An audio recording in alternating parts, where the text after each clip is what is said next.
Our firefighters on scene indicated that there was a debris field and steep terrain with a quarter-acre brush fire that was occurring at the time.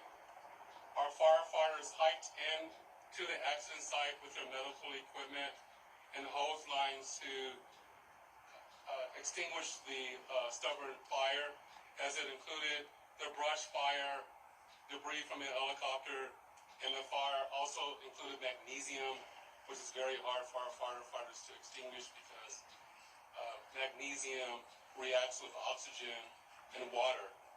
In addition to our firefighters hiking into the incident, we had one helicopter flying to the incident with firefighter paramedics on board. Those paramedics were hoisted down to the incident early into the incident. They did a search of the area for survivors. Unfortunately, all the survivors on board were determined to have perished. Firefighters and hand crews worked to extinguish the fire while carefully preserving the incident for investigation. Currently, this investigation is still ongoing. I would like to turn this over to my sheriff to continue the press briefing.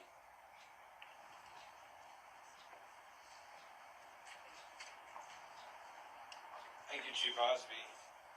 Personnel from Los Angeles Sheriff's Station responded to the scene of the crash site and assisted the fire department, and we've established a containment area, and now our Aero Bureau has a handle on traffic or aircraft accidents. However, when there's a fatality, then it switches to the National Transportation Safety Bureau, the NTSB, and the Federal Aviation Administration, the FAA.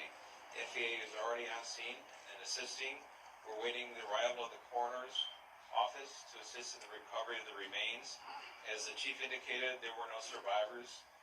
We have a manifest that indicates there was 9 people on board the aircraft, the pilot plus 8 individuals.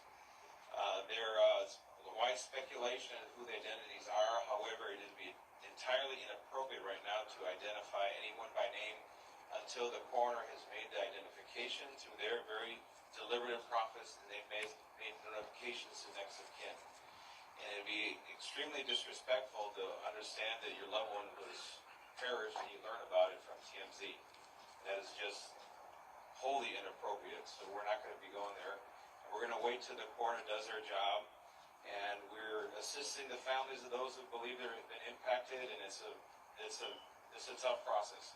And our hope goes out to all of the members who are on board, all the family of everyone who was on board this aircraft, and God bless their souls.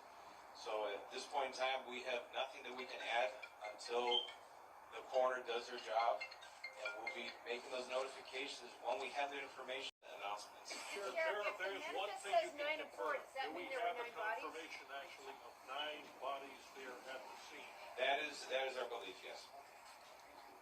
So we realize at this point there are so many questions. There's a lot of information out there, and again, we understand. There's a lot of information that's floating, but we certainly have a responsibility and an obligation, out of respect, of course, for the families. And this is a very difficult time for us all, for the city. We have the mayor here of Calabasas, also City.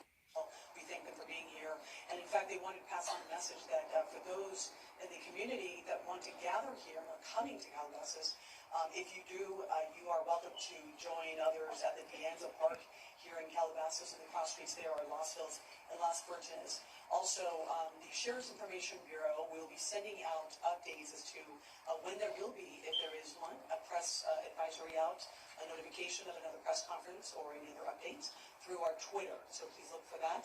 And again, we thank you so much for being here today. And again, thank you for your time. Elizabeth, Sheriff,